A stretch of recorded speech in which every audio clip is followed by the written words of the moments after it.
Let's start talking about splitting fields. So I have the definition here in 2 steps. Let f be a field, so that will be our base field. And let's take a non-constant polynomial, small fx. We say that this polynomial splits in f if it decomposes into completely linear factors. So there's no mystery, all the roots are available in f. That's not really the situation we are interested in. We are interested when you cannot factor it completely in the field, so you have to extend the field maybe. You say that an extension k over f is a splitting field for this polynomial little fx if two things happen.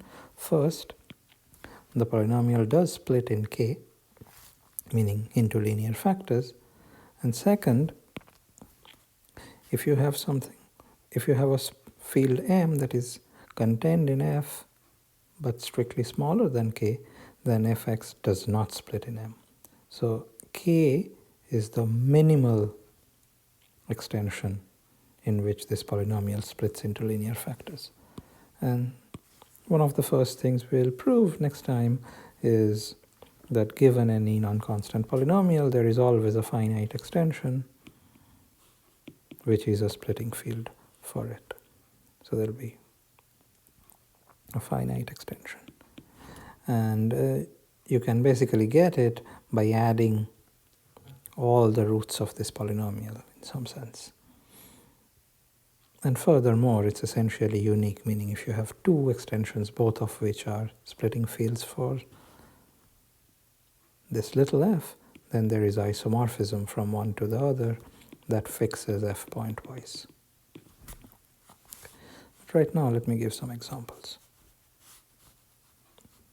to digest this definition.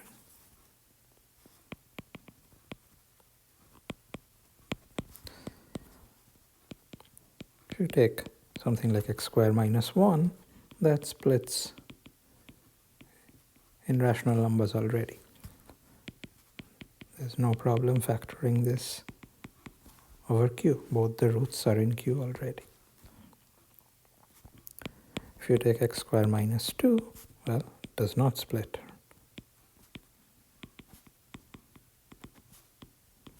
In q, but splits in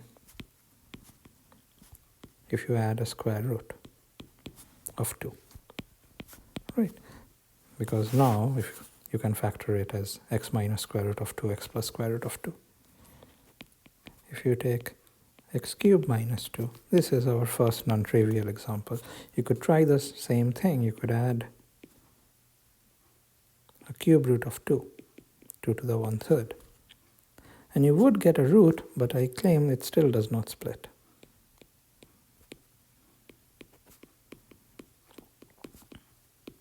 What happens is you had this polynomial which was actually reducible in Qx. If you go to this bigger field obtained by adding a cube root of 2, this is actually a degree 3 extension, you do get a factorization, so you get a linear factor, but then the rest is an irreducible quadratic factor. You can check. This is how it factors. And this part stays irreducible in this field still, because the other two roots of this polynomial are actually complex. So to get all three roots, you at least need to add another thing. A cube root of unity will do. So omega denotes a cube root of unity, and if you throw that in, then in this field, and all this is happening in C, let's say. In here, you do get a factorization into linear factors, because the three roots of this equation are 2 to the 1/3, 2 to the 1/3 omega, and 2 to the 1/3 omega square. And all three roots are available in this field. So our equation does split in this field. In fact, splits in q 2 to the 1/3 omega, where omega is a cube root of unity. Let's say to the 2 pi I over 3. In fact, this is a splitting field. of our equation. This is our first non-trivial example. So let me leave that as an exercise right now. So what I'm claiming is that we already see that it does split in here. I'm claiming that it cannot split in anything smaller. And this extension is actually degree 6. Okay. In the other extreme, you could say, maybe one more thing, every non-constant polynomial with complex coefficients splits in complex numbers over complex numbers, because that's basically a fundamental theorem of algebra. Every non-constant polynomial with complex coefficients has all the roots in C, so you can factorize into linear factors. Okay. So let me talk a little bit about the why we should be looking at splitting fields. So I remind you that the study of extension fields came from trying to understand solutions of polynomial equations.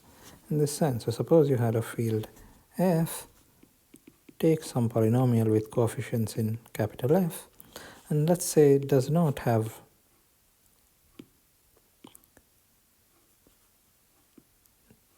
no root in F. It's the kind of situation we started looking at. The realization, first observation sort of, was that, okay, no root in F, but oftentimes you can, not oftentimes, always you can go to a finite extension and get a root in this bigger field. So the way you do it is you take a irreducible factor, let's say degree d, and then you know that there is a degree d extension such that px and hence fx has a root in K. One way to build K would be to take the polynomial ring over F and quotient out by the ideal generated by this irreducible polynomial. And we could also write down what a root of P would be in K. You just let A to be the image of X in K. And then tautologically P of A is 0. So these have a root A in K. And in fact, K happens to be F round bracket A. It's actually F square bracket A. So you say that this K is obtained from F by adding a root of this polynomial equation Px. So from this point of view, it makes sense, it's rather natural, I suppose, to not throw in just one root, but throw in all the roots of this polynomial equation. So take f and add all the roots of this polynomial equation. And then the extension you get will be the splitting field. F add the roots of f. This is not a precise statement right now, but let's say this is a splitting field.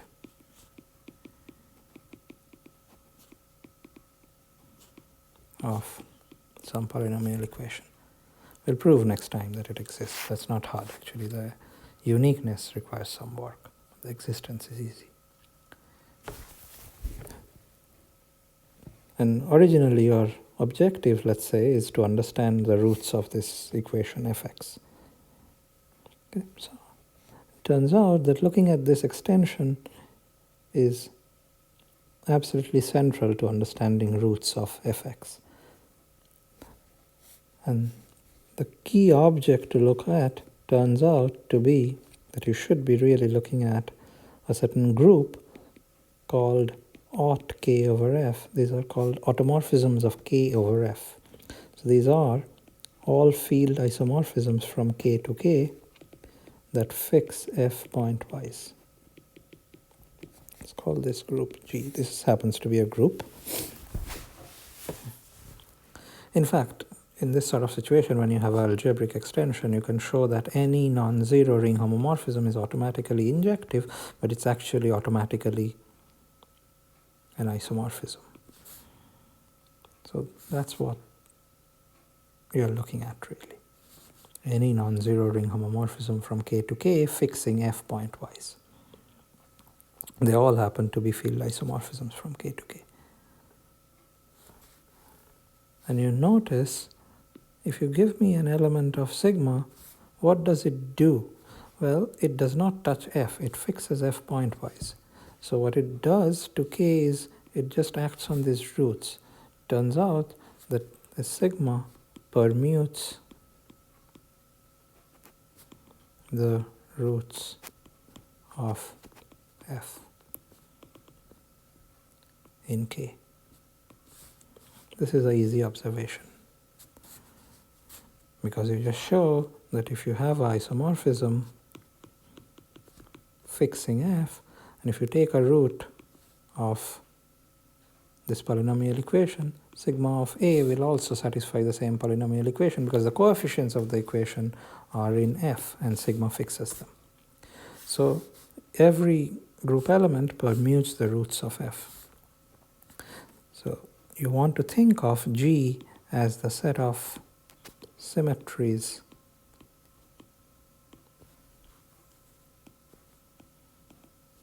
of the roots of this equation. This was Galois' great insight, that looking at these symmetries of roots of F gives you a lot of information about this extension. In some cases it gives you information about solving this equation or knowing something about the roots of this equation. And the key theorem is, morally speaking, that G knows a lot about the extension K over F. G controls a lot of things about this extension. So by the way, if just for precision, let's assume characteristic of the field is 0, then later on such an extension will be called a Galois extension, and G will be called a Galois group of that Galois extension. So G does know a lot about this extension. For example, if you take intermediate fields that are sandwiched between K and F, I ask, what are the fields that are sitting between K and F? Turns out those are in one-to-one correspondence with subgroups of this group. So if you knew G, you know this information about the extension. And you can say more detailed things. And this sort of thing can help you. So here is a sort of silly example. Let's take a degree 4 polynomial equation in just rational coefficients, some irreducible polynomial. Then it doesn't have a root in Q. You can go to a degree 4 extension. This is degree 4. And here you do have a root. Maybe we ask, what does this root look like? Well, one thing that can help you is in knowing if there is an intermediate field. So if you have an intermediate field, let's say, then the degree has to be 2 and 2, because it has to divide 4, and the only factorization 4 is like this. And it's easy to show that a degree 2 extension is always obtained by adding a square root of some element. So for some d in rational numbers. So K is obtained from M by adding another square root. So it's square root of something in here, which looks like this. And now you know, for example, that this field has a root of this equation. Meaning, just knowing that there is a subfield sitting in between told you that the root can be written in terms of such an irrational number, a single irrational number that looks like this, A, B, D are rational, using rational linear combinations and field operations. And there's a lot of things you can get out of knowing intermediate subfields like this. So when we go to Galois theory, we'll see some examples. So next time we'll prove this existence of splitting field and go from there.